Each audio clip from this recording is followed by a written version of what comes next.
Fraizer, I was in the stand when you scored that fantastic goal against Norwich City. It's one of my childhood memories. Yeah, it's a good day at the office, that. Real good day.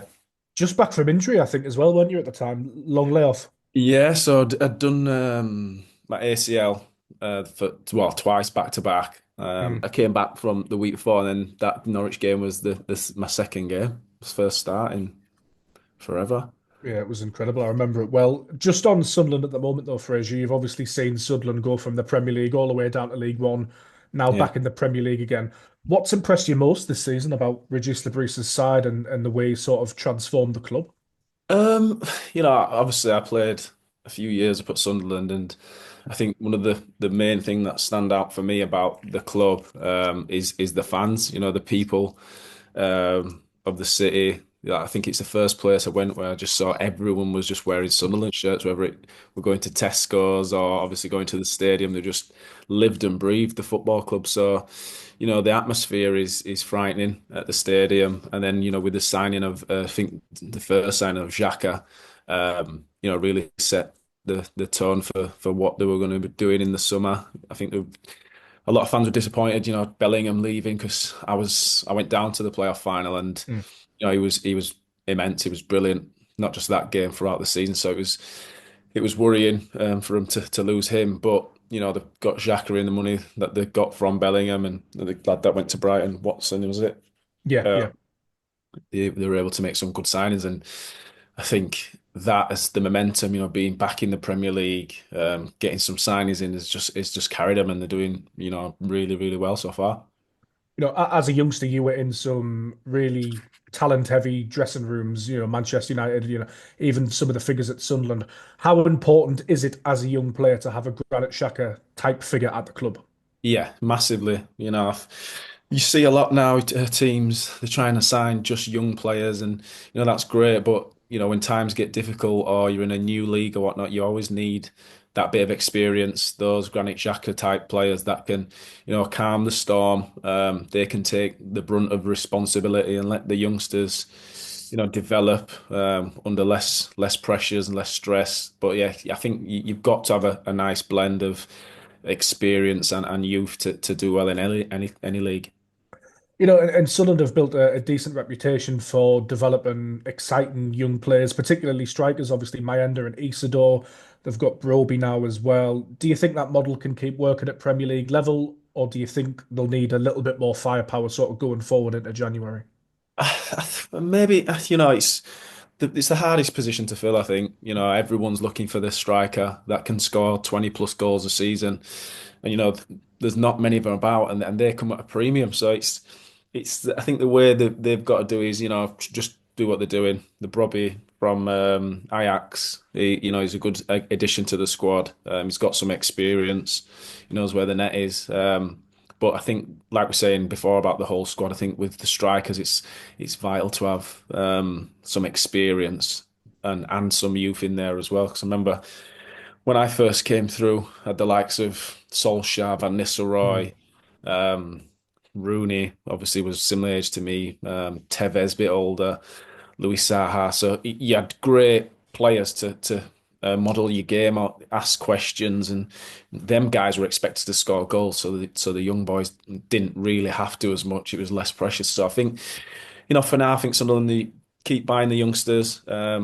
With a sprinkle of experience but I think if as long as the work rate's right and everyone's on the same page, I think it doesn't really matter how old the player is. If you've got that togetherness, that team spirit, it'll take them a long way.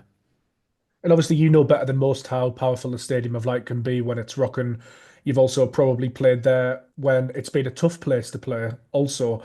So how big a part do you think the supporters have played in the club's resurgence and just in the Premier League in the past couple of months as well? Massively. Like I said before, it's a well supported club.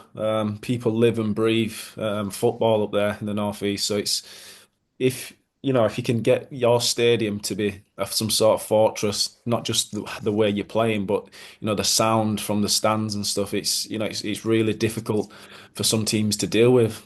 Sunderland are underdogs, just coming up from the Championship, but you can use that to their advantage. They've got nothing to lose. If they start the games well and the stadium's loud, it can really off-putting for some opposition. So I think it's key for their season is that the stage is, as loud. But it always is. But I think it's important for him to keep it up. And I guess this question's got sort of two parts, but does Sunderland feel like a different club in terms of the ownership and the structure to what it was when you were there? And with that ownership and the structure and the academy, everything aligned, how far do you think Sunderland can actually go? Yeah, I feel it does. It does feel a bit different.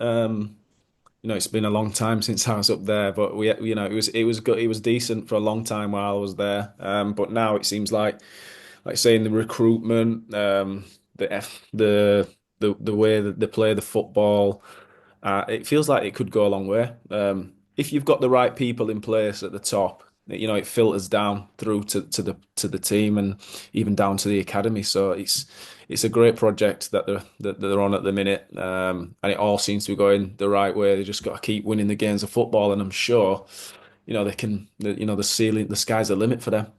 And last question from me, how do you reflect on your Sunderland time? Because as I mentioned earlier, sort of grown up with you and the team as a fan, you were a fan favourite, but there was a real sense of disappointment and regret that you weren't fit more, probably because of how good a player we thought you could have been for Sunderland. Yeah, everyone always asks me, what was your favorite club that you played at, and I give the same answer every time. It's Sunderland was definitely one of my favorite places to be. But it was the best place for me and the worst at the same time, like you've mentioned. We had a great dressing room. There was 10, 12 English lads that got on really well. Was out for meals together, nights out, holidays, things like that. So we had a great team spirit. But then in the next breath, I was injured for 18 months up there. So it was probably the worst part of my footballing career. In terms of, I was actually playing footballs. The games, they beat Chelsea away at Stamford Bridge like they did this season. And I remember sitting at home watching it with a knee brace on, just gutted that I wanted to be there with the team. So it was great. It was great and it was bad at the same time. But it's football. And I think off the back of that injury, I think it made me appreciate football a lot more, and try and look after my body a bit better. And so it was a blessing and a curse at the same time. And just last one, very quickly from me, obviously retired from playing now, but do you have any plans, any coaching plans, or any sort of aspirations for the rest of your career? At the minute, I think I'm enjoying my time at home with the family. I don't think people outside of football don't realise how much sacrifices you make, the things you miss, even just little things like being able to pick the kids up from school and stuff like that. You don't always get the opportunity. So I've been doing that for the last few years now. But on the side, I've been doing a bit of media work, do a lot of stuff in Manchester, Man United, the foundation, MUTV, do some Malaysian TV channels, reporting on the games, bit of work on Sky. So yeah, I'm keeping busy. I'm doing a bit of coaching as well down at Huddersfield, 'cause that's where I'm from. Just a bit of finishing with the under-18s. They think it's for them, but it's just for me. Just thinking off the top of my head, some of the best players you played with at Sunderland. I mean, Bolo Zend and Darren Bent, who really stood out for you? Um, yeah, both that you mentioned. Zenden played at Barca, absolute legend, but more, he was just a great guy, down to earth. Could talk to him about anything in football. Steve Malbronk, really Mm. quiet but super professional. Asamoah Gyan, Yeah, what a what player character he he was. was, My God. scoring goals and making music videos. Some of my good friends like Darren Bent, Jordan Henderson. He went on to do a little bit after, didn't he, at Yeah, Sunderland? yeah, yeah. Um, so yeah, there was so many top players. Craig Gordon, keeper, top legend, top pro. Lorik Kana. Yeah, yeah, yeah. He's a big fan favorite still. Yeah, absolute Captain Marvel. He just run through brick walls for you and the team. So yeah, we had a great selection of players. Trying to think of any more. Even some of my old Man United teammates, Kieran Richardson was brilliant. Yeah, yeah, yeah. Um, and then Wes Brown and John O'Shea came down. But yeah, the list goes on. We had a top dressing room. It's just a real shame that I know I was injured for so much of it, and David Myler as well. He was injured Yeah, for a yeah, little bit, yeah. and obviously then we had lost Jordan, lost Benty, so it was a great time. I just wish that I could have been fit to participate more in the games. How big an impact did Darren Bent leaving have on the club? Because I mean, I was probably I was a teenager at the time, and I remember just being shocked and like so disappointed, and the whole of Sunderland it felt was rocking after that. It was just such a big thing to me at the time. Yeah, well, me and Benty were good mates, and even I was shocked by it. I didn't see the signs that he was wanting to leave, and the next minute he's off to Villa. So it was a bit of a shock, bit upset to be honest, because he was, he could.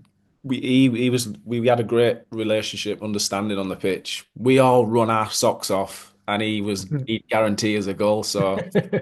Um, even if he was having a shocker of a game, it'd be in the right place at the right time in the dying minutes of the game to get you that win. Even like the Liverpool goal where he hit the balloon, everyone is saying it's a luck and stuff, but that was just him all over. He found a way to get goals, even off balloons. So it was a shock, and we're all a bit gutted, but yeah, it's football.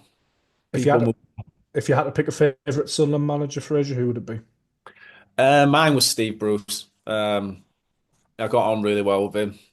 He was old school mentality. Just work really hard on the training pitch, do well in the games, and I'll look after you. You look after me. So it was simple, straightforward, and that's what I liked. No, brilliant. Thank you very much. Cheers, pal.